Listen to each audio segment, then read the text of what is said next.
Hi, my name's Taylor. I study the internet and journalism and how we as citizens receive information about the world. In the olden days, when people got information, it was mostly decided by people. There were humans that decided what we needed to know. So when we opened the newspaper or turned on the evening news, it was a person that decided what we heard and saw. The result of that is that we all knew similar things. Now, the internet has changed everything. When you go online, when you open an application, what you see is determined not by a person, but by a machine. And this is awesome in a lot of ways. It allows you to use Google Maps, it allows you to order food online, it allows you to connect with friends around the world and share information. But there's aspects of this machine that we need to think really carefully about, because they determine the information that we all receive as citizens in a society and in a democracy. So when you open up an app and you're shown a picture in your Snapchat feed, all of that information is determined by this machine.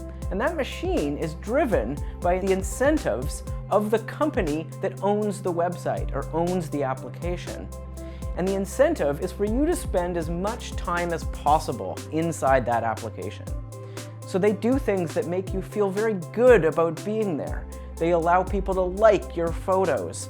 They show you content that they think you want to see, that will either make you really happy or really angry, that will get an emotional response from you to keep you there.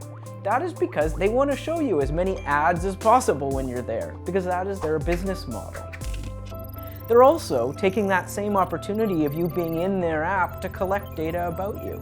And they use these data to create detailed profiles of your life and your behavior. And these profiles can then be used to target more ads back to you. And that then determines what you see as well.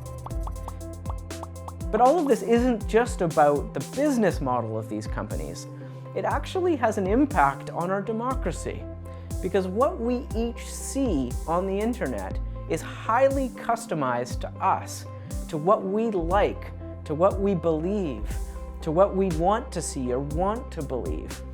And that means that as a society, we no longer all have a shared set of knowledge, which is hard for a democracy that requires us to work together and know the same things to make decisions about our lives together.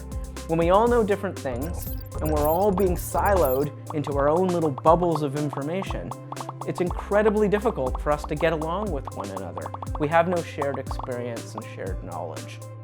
So I think it's really important that we think critically about the information we receive online and about the companies and structures that determine what we see on the internet.